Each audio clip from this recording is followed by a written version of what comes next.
برادران اسلام، دایان دین مسیح، نمائر رسالت میں فرمان اللہ تبارک و تعالیٰ ہمیں اور آپ کو آپ کی مرکزی جامع مسجد میں اکٹھا ہو کر پیاری پیاری نعتیں حضور علیہ السلام کی بارگاہ میں سننے کا موقع ملا اور آخر میں آپ حضرات کے سامنے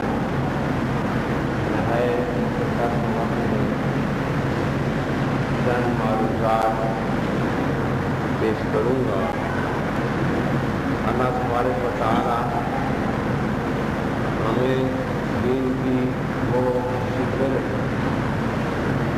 دین کا احترام، دین کا مخلوق درد جو پہلے مسلمانوں میں موجود تھا، اللہ تعالیٰ ہم میں سے ہر روز اس کی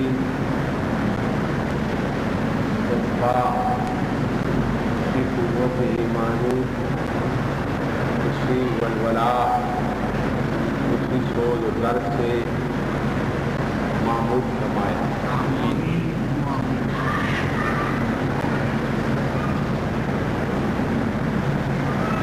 حضرات مقرر، اللہ تعالیٰ نے انسان کو جو ساری کائنات کی اصناف، فضائل، کمالات کا مجموعہ ہے اور اللہ تعالیٰ کی تخلیق کا اعلیٰ ترین شاہکار ہے۔ اللہ تعالیٰ نے اس کو تمام مخلوق میں توفیق عطا فرمائی ہے۔ اللہ تعالیٰ نے اس کو گوناگون صفات و کمالات سے نوازا ہے۔ بس یوں سمجھ لیجیے کہ جس طرح خاکستر کو اگر آپ آہستہ آہستہ اس کو ہٹاتے جائیں تو نیچے سے سلگتی ہوئی اور چمکیلی اور تابناک چنگاری آپ کو نظر آئے۔ اسی طرح سے نوع انسانی میں اللہ تعالیٰ نے اس کے وجود میں اوصاف و کمالات اسی طرح سے پوشیدہ کیے ہوئے ہیں، جس طرح ایک چنگاری چمکتی ہوئی خاکستر میں پوشیدہ ہے، اور جب تک کہ وہ خاک اس سے اٹھائی نہ جائے، جب تک کہ خاک اس سے اتاری نہ جائے، وہ چنگاری اور وہ چمک اور دمک جو اس خاک میں پوشیدہ ہے وہ نمایاں نہیں ہوگی۔ اسی طرح سے جس طرح ایک پوشیدہ چنگاری خاکستر ہٹانے سے اپنا پورا کمال دکھاتی ہے، اسی طرح سے انسان کی خبیث غفلت اور سستی کی تہیں جو اس پر چڑھ گئی ہیں، خداوند قدوس کی اطاعت، سرکار دو عالم کی اطاعت، احکام الہی پر عمل پیرا ہونے سے، حضور علیہ السلام کے ساتھ ولولہ انگیز عشق و محبت رکھنے سے وہ چنگاری نمایاں ہوتی ہے۔ یہ چنگاری تو کبھی خاکستر میں بجھ جاتی ہے، کبھی مدھم پڑ جاتی ہے، کبھی اس کی روشنی میں کمی آتی ہے، لیکن وہ چنگاری جو اطاعت کی وجہ سے اور وہ چنگاری جو عشق و سوچ کی وجہ سے انسان کے وجود میں نمایاں ہوتی ہے، وہ ہمیشہ فروغار رہتی ہے اور اس میں اضافہ ہوتا ہے، اور یہاں تک اضافہ ہوتا ہے کہ وہ زمین پر رہنے کے باوجود عالم بالا سے اس چنگاری اور تابناکی اور چمک کی وجہ سے تعلق پیدا ہو جاتا ہے۔ اتنی سی بات ہے، اتنا سا ایک مقام ہے جس کے متعلق میں آپ حضرات کے سامنے اس مختصر سے وقت میں آپ حضرات کے سامنے عرض کروں گا۔ میں یہاں بہت بڑے ایک دیکھیے، میں آپ کو بتاتا ہوں جب انسان مجاہدہ ریاضت کرنا شروع کر دے، مجاہدے سے مراد مسلسل کوشش ہے اور ریاضت سے مراد ایسی اعلیٰ چیز کو حاصل کرنا ہے، ایسی اعلیٰ چیز کو اپنے میں سمیٹ لینا ہے جو اسے اللہ تبارک و تعالیٰ کی طرف ایک تفویض کی گئی ہے۔ فقط یہ ہے کہ اس نے صلاحیت نہیں پیدا کی ہے۔ کبھی یہ ممکن نہیں کہ نجس اور ناپاک برتن میں آپ دودھ کو ڈال دیں، دودھ کو ڈالنے کے لیے پاکیزہ برتن کی ضرورت ہوتی ہے، اور اللہ کے اسرار کو سمیٹنے کے لیے دل کی وسعتوں کو پاکیزہ کیا جاتا ہے، دل کی وسعتوں کو پاکیزہ کیا جاتا ہے۔ اور میرے بہت بڑے محسن اور بہت بڑے میرے گائیڈ سلسلہ شاذلیہ کے حضرت طہا جو اس وقت سرزمین مراکش میں تشریف فرما ہے، پچھلے سال مجھے آپ سے ملاقات کا شرف حاصل ہوا۔ انہوں نے فرمایا کہ میں مختصر آپ کو بتاتا ہوں کہ تمام اطاعت کا، تمام تر عبادت الہیہ کا، تمام تر اللہ کی طرف رخ کرنے کا، اس کے رخ کرنے کا اثرات جو ہیں وہ کیا ہوتے ہیں۔ انہوں نے فرمایا کہ وجود سے ہر غیر تصور مٹ جاتا ہے، اور ہر غیر تصور جب مٹتا ہے تو تعلق باللہ کے جذبے پیدا ہوتے ہیں، اور جب تعلق باللہ کے جذبے پیدا ہوتے ہیں وہ دل جو ہے ہر پراگندگی سے پاکیزہ ہو کر تزکیے کا مقام حاصل کر کے تزکیہ نفس کے اعلیٰ مقام کو سے مشتا ہے۔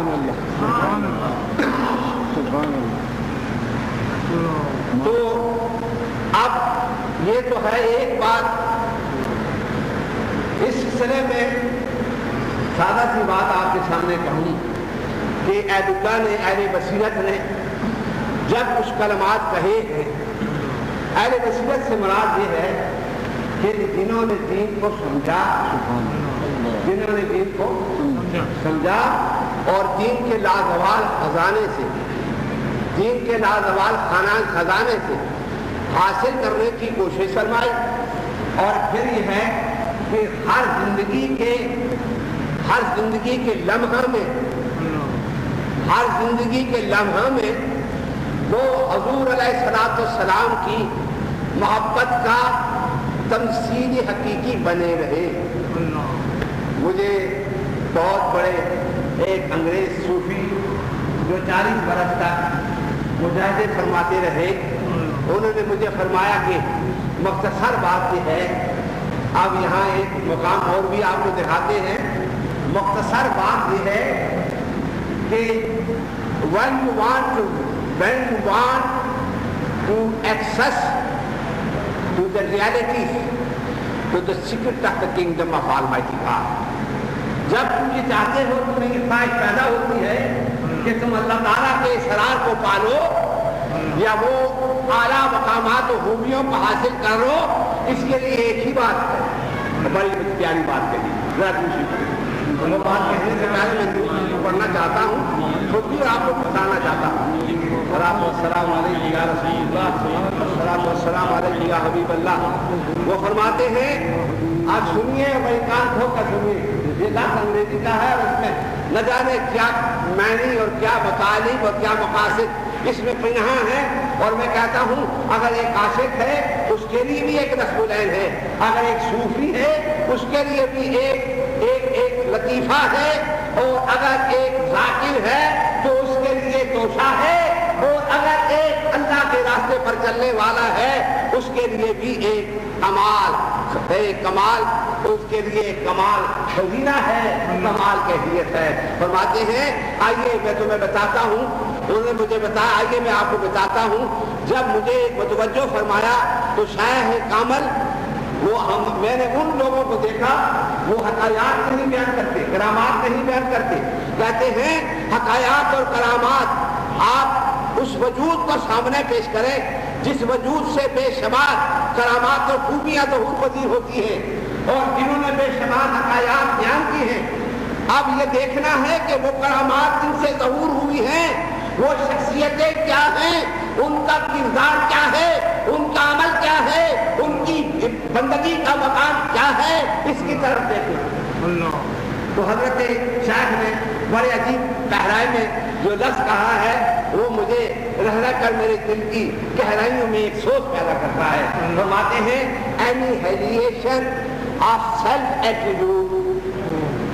annihilation of self attribute into the attribute of the Prophet Muhammad Rasulullah is the guarantee to have the nearness of Almighty God. فرماتے ہیں جس نے سنو سبق سنو ایک صوفی کے دل کی آواز سنو بشنو ازلائے تو حکایت کی کنت وزا جباری کا شکایت کی کنت کز نیستا تمہارا قریدان از نفیرم نقدن نادیدن.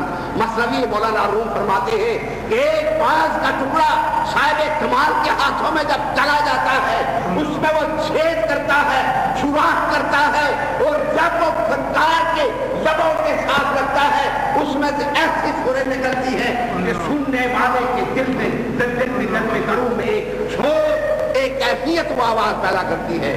حضرت جلال الدین رومی نے ہماری توجہ ایک بہت بڑے زندگی کے اہم مسئلے کی طرف کی. جب تک کہ بانس کے چھید و سوراخ نہیں ہوتے اس میں سے کمال آواز نہیں نکلتی جو دل کی گہرائیوں میں سوچ پیدا کرتی ہے جو دل کی گہرائیوں میں لطف و سرور کو پیدا کرتا ہے. تو آج کی اس محفل پاک میں آپ حیران ہوں گے حاکم الصلاۃ کے نظام میں کیا کچھ آپ سے کہہ رہا ہوں. یہ آج کی مجلس جو ہے کیونکہ ٹائٹل ہے روحانی محفل. کیا آپ کا ٹائٹل ہے؟ روحانی محفل. روحانی محفل کا اتنی سی بات کہتا ہوں کہ اسلام آپ سے یہ مطالبہ کرتا ہے اقرار باللسان آپ اقرار کیجئے زبان سے لیکن ہنوز آپ کا وہ اقرار کامل نہیں ہے. آپ کے اقرار نے تکمیل نہیں پائی ہے. آپ کے اقرار میں وہ جلوہ اور وہ کمال نہیں آیا ہے جب تک تصدیق بالقلب جب تک کہ آپ نے دل کی گہرائیوں میں اس کو تصدیق نہیں کیا ہے. گویا معلوم تھا کہ سارے کا سارا اسلام اگر اقرار پر ہی مبنی ہوتا تو یہ صدق و تصدیق و صدق کی بات نہ ہوتی. معلوم ہوا کہ منتہا کمال اقرار کا یہ ہے کہ دل کی گہرائیوں میں دل کے گوشوں میں وہ اسلام کی حقانیت جل کر ہو جائے تو انسان کے اعضاء میں حرکت تحریک پیدا کر کے اسلام کی عظمت کا احساس کرے. تو اس سلسلہ میں ایک تو بات یہ آ گئی کہ میں نے آج کی محفل پاک میں آپ بزرگوں آپ دوستوں کو آپ میرے اپنے بھائیوں کو یہ بات کہوں گا کہ میں اسی ایک کیفیت کو جو اسلام نے پیش کی ہے اسی ایک کیفیت کو جو حضور علیہ الصلوۃ والسلام نے پیش کی ہے اسی ایک کیفیت کو جو ہمارے اور آپ کے سامنے ایک عظیم اصول ہے ایک عظیم کیفیت ہے. اس کیفیت کو میں ایک ایسے انداز میں جو صوفیاء نے اس کو پیش کیا ہے میں اسی رنگ میں اور اسی کیفیت میں اس کو پیش کرتا ہوں. تو حضرت مولانا روم آپ فرماتے ہیں جب تک اس میں چھید نہیں ہے وہ بانس کا ایک ٹکڑا ہے اس کی کوئی قیمت نہیں ہے. لیکن جب اس میں چھید ایک ہنرمند ایک آرٹسٹ اسے چھید کرتا ہے تو وہ جب اپنے لبوں کے ساتھ لگا کر وہ نفخت فیہ من روحی اللہ تعالیٰ نے جب مٹی کے پتلے کو کمال دینا چاہا اسے تابناکی سے مزین کیا اسے کمالات سے آراستہ کیا. کمالات مٹی میں کبھی نہ آ سکے جلوہ تک مٹی میں کبھی نہ آ سکا جب تک نفخت ہو من روحی کے جلوے اس میں اللہ تبارک تعالیٰ منتقل فرمائے. یہ پھونک ہی نہیں تھی بلکہ مٹی کے پتلے میں پھونک مارنے کا یہ مقصد تھا کہ اللہ تبارک تعالیٰ کی پھونک انسان میں وہ اصرار پیدا کر دے جس اصرار کے لیے اسے لقد خلقنا الانسان فی احسن تقویم کا مقام مل جاتا. یہ اس کی کیفیت ہے اس کا یہ مقام ہے جس مقام سے اسے نوازا گیا ہے جس مقام سے اسے روشناس کیا گیا ہے. یا انسان کی حالت یہ بھی تو بتائے گی یہ بہت اعلیٰ ہے بہت اعلیٰ ہے لیکن دوسرے مقام پر یہ بھی فرمایا قد انعم بعضهم اذن یہ تو حیوانوں سے بھی بدتر ہے. جب وہ اس راستے سے ہٹ جاتا ہے جب وہ اس کیفیت سے ہٹ جاتا ہے جب وہ اس مقام سے غافل ہو جاتا ہے اپنی حالت سے بے خبر ہو جاتا ہے تو پھر کیا ہوتا ہے پھر وہ انسان انسان تو ہوتا ہے، ٹانگیں اس کی انسان کی طرح ہوتی ہے، اس کی جسامت اور بدن کی کیفیت آدم علیہ السلام کی بدن کی طرح ہوتی ہے، لیکن وہ کمال و مظاہر اس میں نہیں ہوتے. وہ تو ہے انسان ہے لیکن حیوانوں سے بھی گیا گزرا ہوا ہے، حیوانوں سے بھی گیا گزرا ہوا ہے. یہاں تو یہ فرما دیا کہ حیوانوں سے گزرا ہوا. آج انسان و سری، انسان میرا بھید. اللہ تبارک تعالیٰ فرما دیا کیا انسان میرا بیٹ ہے. اور حضرت عیسیٰ علیہ السلام پر جو وحی ربانی اتری اس میں اللہ تبارک تعالیٰ نے ارشاد فرمایا میں اللہ کا ذل حقیقی اگر آپ دیکھنا چاہتے ہیں کائنات میں تو وہ انسان ہے. اور خدا کا ذل جو ہے آپ کے ہر ایک نہیں بن سکتا، بنتا وہی ہے جو اس کی ذل میں آتا ہے، جو اس کی ذل میں آتا ہے صاحب کمال ہوتا ہے. جو صاحب کمال ہوتا ہے صراط مستقیم کا محروم ہوتا ہے، اور جو صراط مستقیم کا محروم ہوتا ہے عشق مصطفیٰ سے تبریز ہوتا ہے، اور جو عشق مصطفیٰ سے تبریز ہوتا ہے افکار کی مناظر کو طے کرتا ہے، اور جو افکار کی مناظر کو طے کرتا ہے بندگی کی اعلیٰ مقام اور الصلاۃ علی المومن کا اسے مقام عطا ہوتا ہے. اور میں آج اس کیفیت کو جو میں آپ کے سامنے چھیڑ بیٹھا ہوں، اس مقام کو جو میں آپ کے سامنے کہنا چاہتا ہوں، اس مختصر سے وقت میں کہہ سکوں گا، لیکن یہ بات آپ کو میں نے کہی اس شیخ کی بات یاد آ گئی. بصری کا مقام چھیڑ دیا. اس شیخ حضرت مدد اللہ علی بہت زیادہ میرے گہرے دوست ہیں، وہ بہت بڑے شیخ ہیں. سلسلہ شادیہ کی ابو الحسن شاذلی رحمۃ اللہ علیہ کی سلسلہ کے بہت بڑے اور بہت بڑی جو قدر ہستی ہے. فرماتے ہیں annihilation of self-attitude into the attitude of the prophet. فرمایا کہ جس نے سنو کان کھول کر سنو، جس نے اپنی صفات کو محمد رسول اللہ کی صفت میں فنا کر دیا، جس نے اپنی صفات کو سرکار عالم کی صفات میں فنا کر دیا، وہ باقی کچھ نہیں رہا، وہ خلاف رسول ہو گیا. اور جو خلاف رسول ہو گیا خدا کا دوست بن گیا، خدا کا دوست بن گیا. آئیے ذرا لذت بندگی کی طرف توجہ فرمائیے. لذت بندگی کیا ہوتی ہے؟ اگر ایک شخص نماز پڑھتا ہے تو اس لیے پڑھتا ہے کہ مجھے اللہ جنت دے، وہ قابل قبول ہے. وہ اس لیے پڑھتا ہے کہ مجھے دوزخ میں نہ ڈالا جائے، قابل قبول ہے. لیکن وہ جو پکا اور مضبوط اس کا سودا خداوند قدوس کے ساتھ کیے ہوئے ہیں، اللہ کے ساتھ جن کا پکا رشتہ ہے، اللہ کے ساتھ محبت کا سودا کیا ہو. قرآن حکیم میں بڑا عکس پیش کیا ہے. سبحان اللہ. اس مقام پر جب آتے ہیں بندگی کیا ہوتی ہے اور بندگی میں جو سوز و سرور ہوتا ہے وہ کیا ہوتا ہے، اس سلسلہ میں قرآن حکیم نے ایک عکس پیش کیا ہے. قل ان صلاتی و نسکی و محیایا مماتی للہ رب العالمین. Say surely my prayer, sacrifice, life and death are all for the sake of the Lord of the universe. یہ اس کا انگریزی میں ترجمہ ہے کہ کہہ دیجیے میری نماز، میری قربانی، میرا جینا، میرا مرنا سب اللہ کے لیے ہے. آپ کس عبادت پر، کس بندگی پر آپ فخر کریں گے، کس قربانی پر آپ فخر کریں گے، کس زندگی پر آپ فخر کریں گے جب سب اثاثہ خدا ان کے تعالیٰ کے سپرد کر دیا ہے، جب سب چیزیں اللہ کی راہ میں قربان کر دی ہیں، وقت کر دی ہیں، پھر آپ کی کوئی چیز نہیں ہے. وہاں ملک الہی ہے، اللہ کی ملک ہے، اور جو اللہ کی ملک ہوتی ہے وہاں اللہ ہی ہوا کرتا ہے. اللہ بھی شبت بھی ہر حق باللہ بھی شبت. حضرت رومی نے بہت مقام کہے ہیں، بہت اونچی منازل پر آپ نے کلام فرمائی ہے.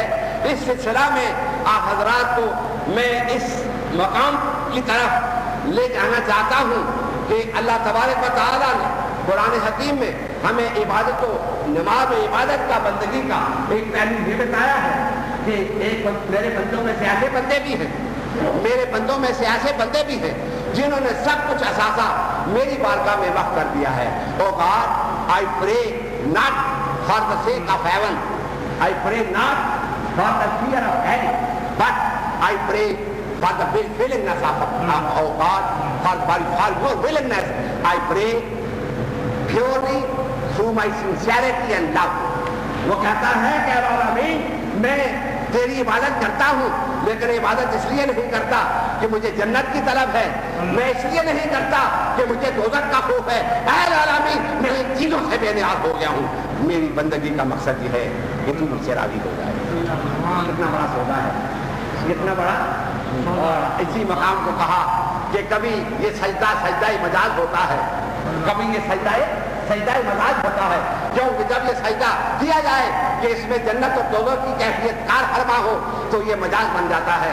اور جب یہ مجاز سجدہ مزاج اس وقت ہوتا ہے جب یہ سجدہ, جب یہ جبین اللہ کے حضور میں جاتی ہے تو اس کا جانے کا مقصد یہ ہوتا ہے کہ میں اس لیے جھکا ہوں کہ اس کے عوض میں مجھے اللہ جنت دیتا فرما دے, دوزخ سے مجھے بتا دے.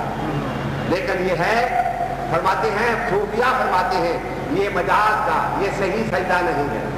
اور غالب آپ نے سنا ہوگا, بہت بڑا شاعر ہے پڑے ادراک سے اپنا مسجود. بولا نا, یہ قابل توجہ بات ہے پڑے ادراک سے اپنا مسجود. ہمارا جس کو ہم سجدہ کرتے ہیں ہماری ادراک سے پرے ہے پرے ادراک سے اپنا مسجود.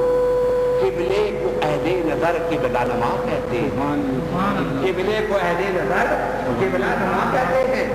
یہ قبلے کی طرف جو نماز پڑھنے والے اہل نظر عاشق لوگ ہیں کہتے ہیں یہ تو قبلہ نما ہے, ہمارا قبلہ کوئی اور ذات ہے, جس کی طرف ہم سجدریز ہیں وہ اور ذات ہے. اور مجھے بڑا لطف آیا, ایک انگریز مجھے کہنے لگا کہ میں دیکھتا ہوں مسلمان ہے, وہ دیکھتا ہے دیکھتا ہوں کہ نماز میں اللہ کی بندگی میں نے جو حکمت بندگی جو پائی ہے وہ یہ ہے کہ جب میں قیام میں ہوتا ہوں میری عاجزی کی ابتدا ہوتی ہے, میری عاجزی کی ابتدا ہوتی ہے.